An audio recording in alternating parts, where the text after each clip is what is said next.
China's role in two deadly U.S. wars, Korean War, Vietnam War. Part 1. The Korean War, 1950-1953. China entered the war to aid North Korea and fought directly against U.S. troops. Background: how the war started. After World War II, Korea, once a Japanese colony, was split into North Korea, backed by the Soviet Union, and China, under Kim Il-sung's South Korea, backed by the United States and the United Nations, under Syngman Rhee. On June 25, 1950, North Korea invaded South Korea, quickly pushing southward and capturing Seoul. The U.S. responded by leading a UN coalition to help South Korea. Why did China enter the war? As U.S. and UN forces, led by General Douglas MacArthur, launched a successful amphibious landing at Inchon, they pushed the North Korean army all the way to the Yalu River, the border between North Korea and China.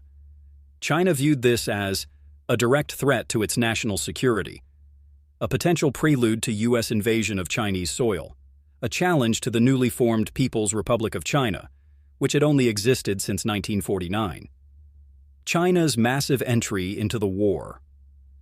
In October 1950, hundreds of thousands of Chinese volunteer troops, called the People's Volunteer Army, crossed the Yalu River.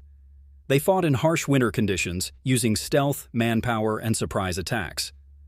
Chinese troops were often poorly equipped compared to U.S. forces, but used wave tactics and night assaults to counter U.S. firepower. Direct clashes with the U.S. Some of the fiercest battles occurred between Chinese and American forces. Battle of Chosin Reservoir. U.S. Marines were surrounded by Chinese troops in freezing temperatures, but managed a fighting withdrawal. Battle of the Inchon River and Battle of Heartbreak Ridge were other major confrontations.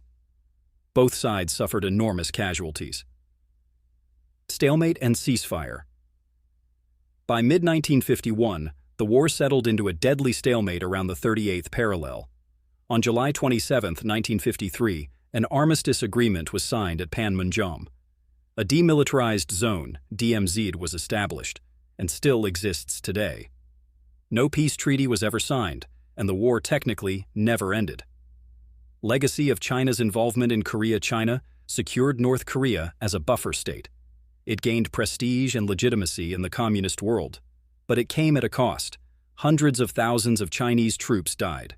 China emerged as a military power willing to fight the U.S. directly, and that influenced future Cold War dynamics. Part 2.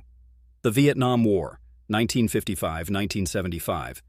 China supported North Vietnam with weapons, though not